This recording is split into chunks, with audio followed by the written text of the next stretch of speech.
اے مدینہ والو، لو جس کا تم روزانہ انتظار کرتے تھے وہ کاروان رحمت آ گیا۔ کیا کہا؟ کیا وہ واقعی آ گئے؟ جلدی چلو، کہیں ہم پیچھے نہ رہ جائیں۔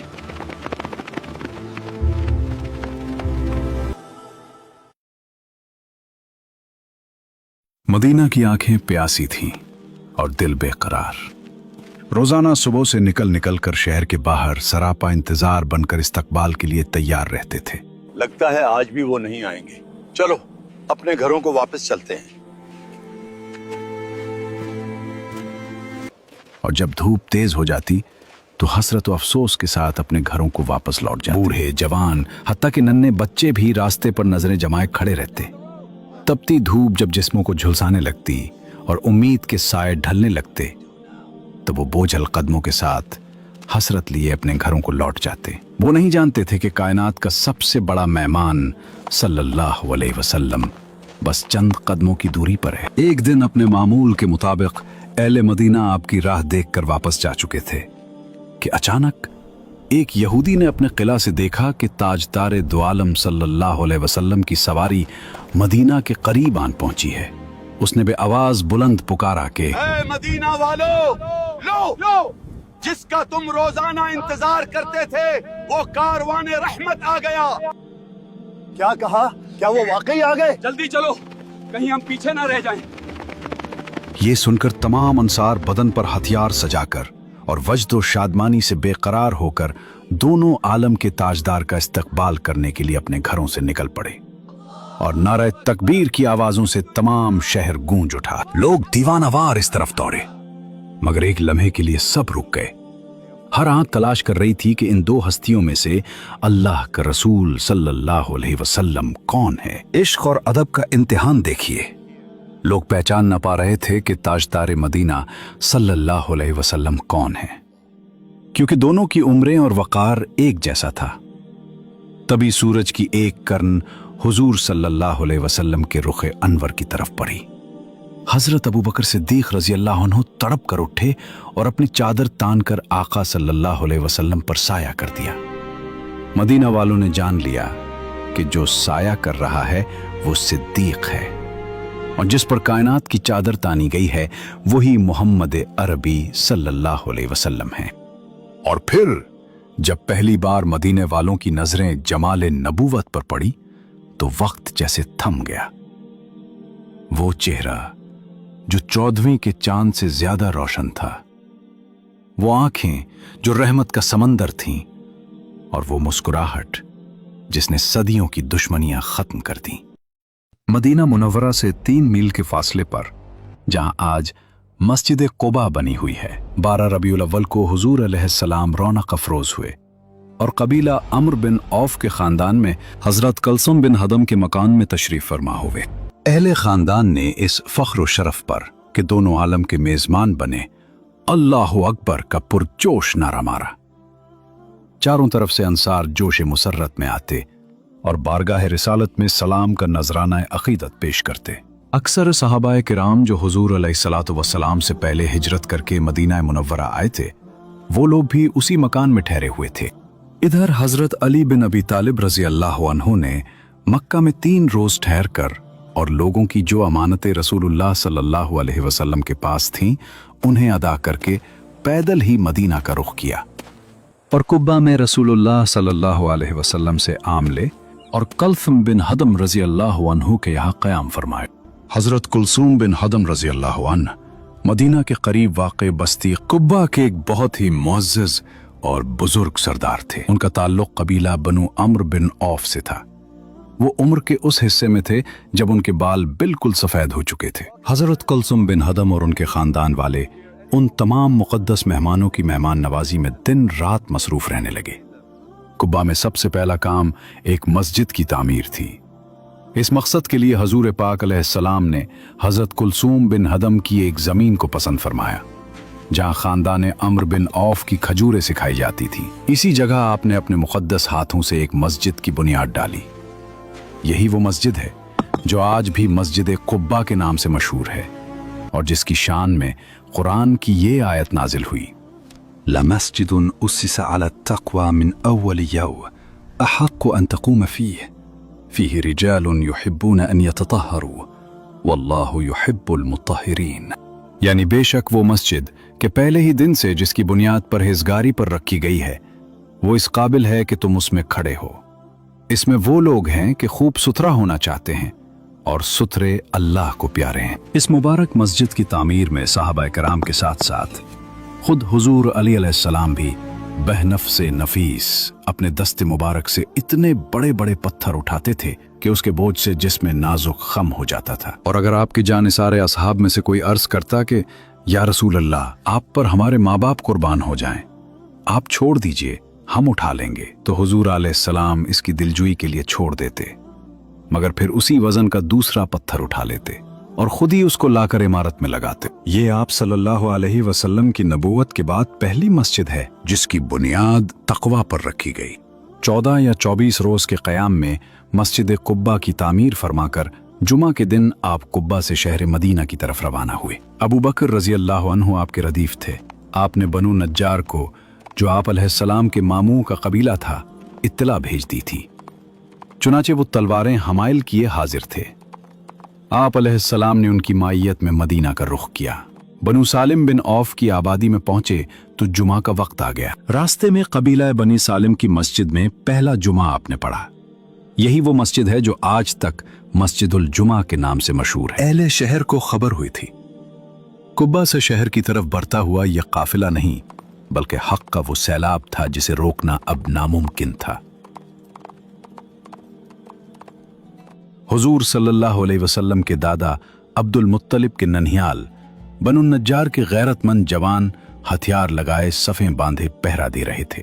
یہ تلواریں آج کسی کو ڈرانے کے لیے نہیں بلکہ کائنات کے سب سے قیمتی مہمان صلی اللہ علیہ وسلم کی حفاظت کے لیے چمک رہی تھیں.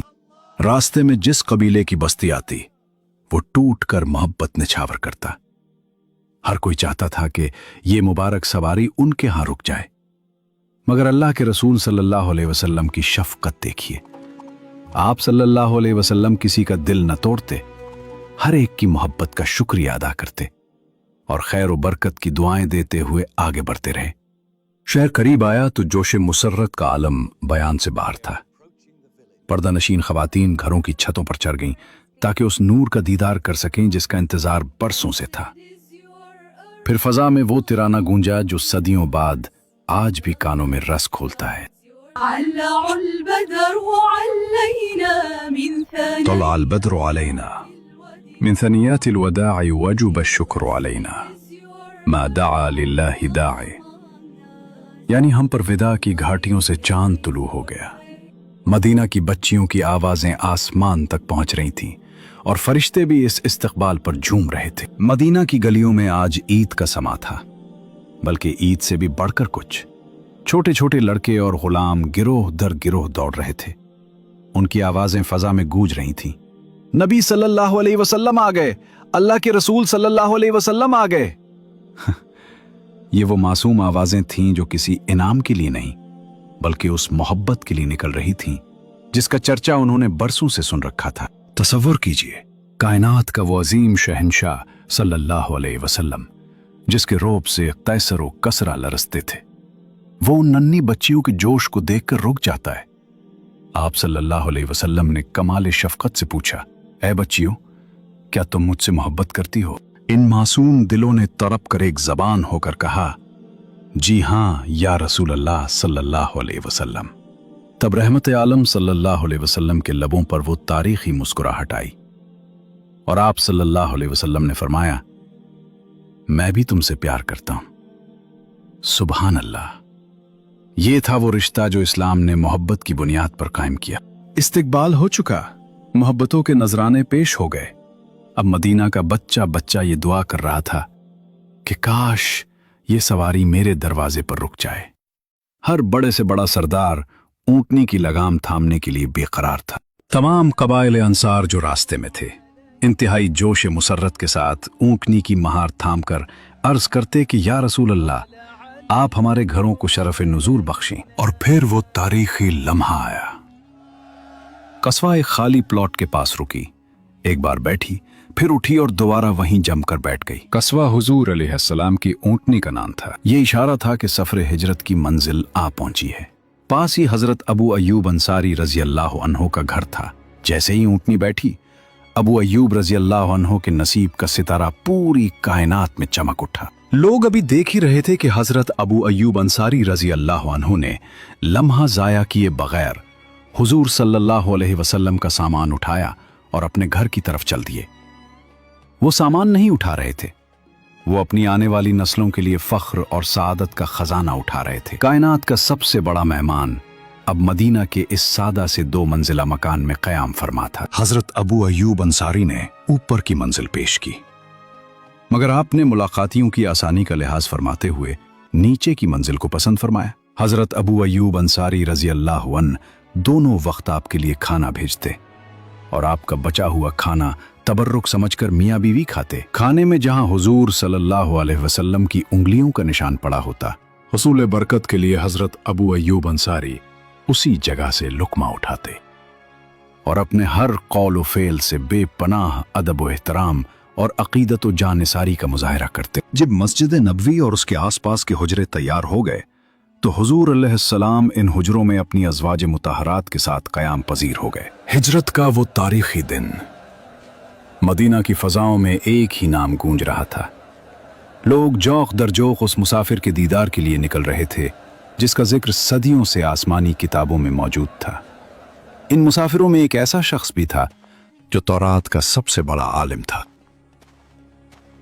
हजरत अब्दुल्ला बिन सलाम रजी अल्लाह अन्हो। वो यहूदियों के सबसे बड़े आलिम थे। वो जानते थे कि हक की निशानियां क्या होती हैं। अब्दुल्ला बिन सलाम रजी अल्लाह अन्हो इस नियत से आए थे कि दलाइल मांगेंगे, सवालात करेंगे और परखेंगे कि क्या ये वाकई वही नबी है। मगर जैसे ही उनकी नज़र जमाले नबूवत पर पड़ी, उनकी रूह ने पुकार कर गवाही दी। वो खुद फरमाते हैं कि जूं ही मेरी नज़र उनके चेहरे पर पड़ी, पहले ही लम्हे मेरे दिल ने फैसला कर दिया कि ये चेहरा किसी झूठे आदमी का नहीं हो सकता। हुजूर सल्लल्लाहु अलैहि वसल्लम के लब हिले और फरमाया, ऐ लोगो, सलाम को फैलाओ, खाना खिलाओ और रातों को जब लोग सो रहे हों तो नमाज पढ़ो। ये सादगी, ये नूरानियत और ये कलाम देखकर अब्दुल्ला बिन सलाम रजी अल्लाह अन्हु ने देर न की और फौरन पुकार उठे, अशहदु अन ला इलाहा इल्लल्लाह व अशहदु अन्न मुहम्मदन रसूलुल्लाह।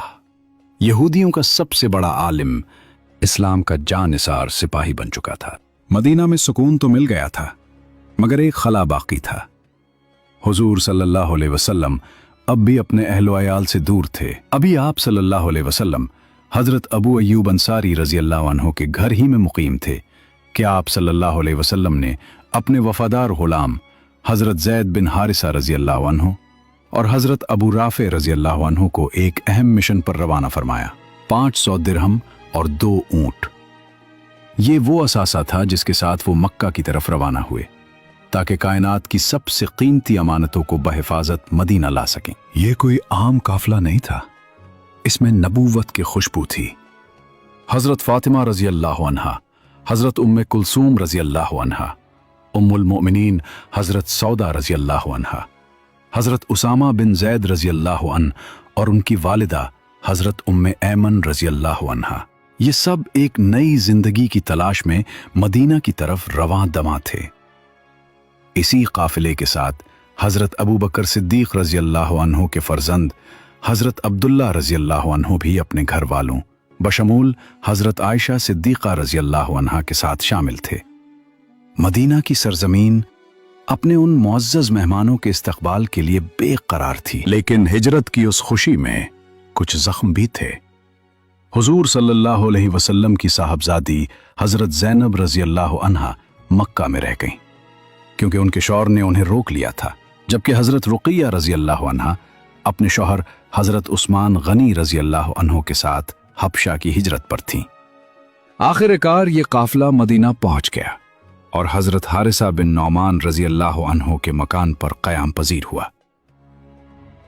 मदीना की गलियों में एक बार फिर खुशी की लहर दौड़ गई क्योंकि अब नबी करीम सल्लल्लाहु अलैहि वसल्लम का घराना उनके दरमियान मौजूद था। ये वो बुनियाद थी जहां से इस्लाम की मुआशरती जिंदगी और तहजीब का एक नया बाब शुरू होना था। मदीना पहुंचने के बाद सबसे पहला चैलेंज एक ऐसी जगह की फरहमी थी जहां मुसलमान यकजा होकर अपने रब के सामने सर झुका सकें।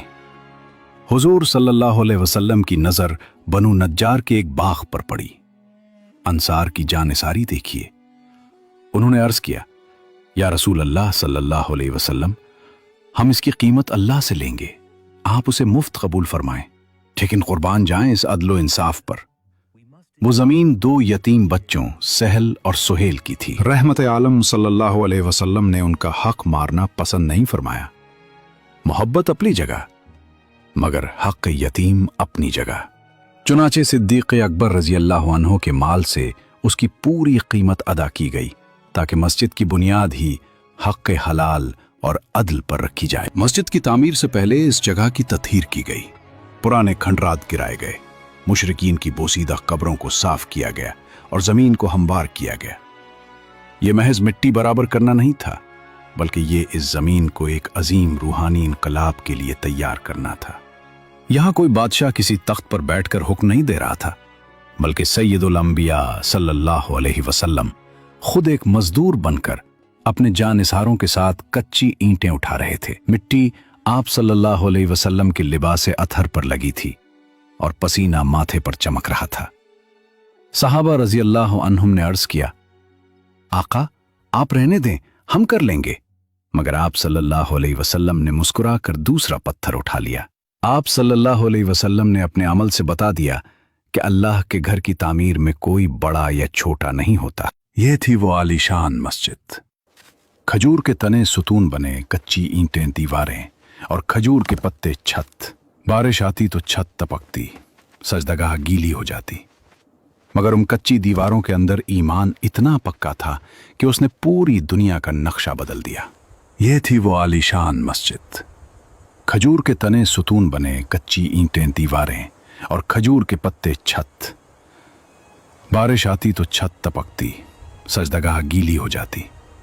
मगर उन कच्ची दीवारों के अंदर ईमान इतना पक्का था कि उसने पूरी दुनिया का नक्शा बदल दिया। ये टपकती हुई छत दरअसल जमीन पर आसमानी हिदायत का इस्तकबाल कर रही थी। ये थी मस्जिद नबवी। 60 गज लंबी और 74 गज चौड़ी ये इमारत मिट्टी और खजूर के पत्तों से बनी थी।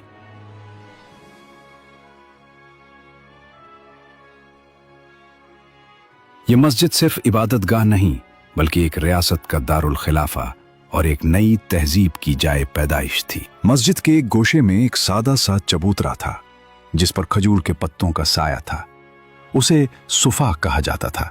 ये वो जगह थी जहां वो जानिसार क़याम करते थे, जिनके पास न घर था न माल, सिर्फ इश्क रसूल सल्लल्लाहु अलैहि वसल्लम और तलब इल्म था। ये असहाब सिफा इस्लाम के वो पहले तालिब इल्म थे जिन्होंने फ़क्र व फाका में रहकर दीन की बारीकियां सीखी। आज दुनिया की बड़ी बड़ी यूनिवर्सिटियां इस चबूतरे की अजमत का मुकाबला नहीं कर सकती। मस्जिद नबवी की तामीर के साथ ही कायनात के सरदार सल्लल्लाहु अलैहि वसल्लम ने अपनी अज़वाज मुतहरात के लिए मस्कन तैयार करवाए। इब्तिदा में सिर्फ 2 हुजरे बने, एक हजरत सौदा रजी अल्लाह अन्हा और दूसरा हजरत आयशा रजी अल्लाह अन्हा के लिए। जैसे जैसे अहले खाना की तादाद बढ़ी, ये सादा दीवारें बढ़ती गईं, मगर उनका मैयार जिंदगी वही रहा जिसे देखकर आज भी दुनिया दंग रह जाती है। मक्का से अपना सब कुछ छोड़कर आने वाले मुहाजिरीन के लिए मदीना के अंसार ने सिर्फ अपने घर नहीं बल्कि अपने दिल भी खोल दिए। ये तारीख़ इंसानी का वो अनोखा बाब है जहां अपना और पिराया की तमीज मिट गई और अंसार ने अपनी जमीनों, मकानों और तामीराती कामों में मुहाजिर भाइयों की ऐसी मदद की कि हिजरत करने वालों को कभी अजनबियत का एहसास न हुआ। इस जानिसारी में सबसे पहला और नुमाया नाम हजरत हारिसा बिन नौमान रजी अल्लाह अन्हु का आता है। वो मदीना के वो खुशनसीब सिपाही थे जिन्होंने सबसे पहले अपनी ज़मीन और मकान हुजूर सल्लल्लाहु अलैहि वसल्लम की खिदमत में बतौर तोहफा पेश किया। उनकी उसी वालहाना मोहब्बत का असर था कि अज़वाज मुतहरात के हुजरात मुबारका उन्हीं की ज़मीन पर तामीर हुए, जो रहती दुनिया तक उनके लिए सादत का निशान बन। हज़रत बीबी आयशा रजी अल्लाह अन्हा का हुजूर अलैहिस्सलाम से निकाह तो हिजरत से कबल ही मक्का में हो चुका था। मगर उनकी रुखसती हिजरत के पहले ही साल मदीना में हुई। हुजूर सल्लल्लाहु अलैहि वसल्लम ने एक प्याला दूध से लोगों की दावत वलीमा फरमाई। मस्जिद नबवी की दीवारें खड़ी हो चुकी थीं, लेकिन अभी एक आवाज की कमी थी। वो आवाज जो बिखरे हुए दिलों को एक मरकज पर जमा कर दे। सहाबाए किराम रजी अल्लाह अन्हुम के सामने ये सवाल था कि नमाज का वक्त होने पर सबको कैसे इत्तला दी जाए। किसी ने आग जलाने की बात की, किसी ने नाकूस बजाने की, लेकिन रहमत आलम सल्लल्लाहु अलैहि वसल्लम का दिल कुछ और ढूंढ रहा था। आप सल्लल्लाहु अलैहि वसल्लम अपनी उम्मत के लिए एक ऐसी पहचान चाहते थे जो गैरों से अलग और खालिस तौहीद पर मबनी हो। आखिर वो क्या आवाज थी जिसने आग, बगल और नाकूस के तमाम पुराने तरीकों को हमेशा के लिए खामोश कर दिया? वो कौन सा मुबारक ख्वाब था जिसने आसमानी कलिमात जमीन पर उतार दिए? और किसकी वो परसोज आवाज थी जिसने पहली बार मदीना की हवाओं में अल्लाहु अकबर का नारा बुलंद किया? ये सब और सीरत तैयबा के ईमान अफरोज वाकयात देखिए अगली एपिसोड 12 में।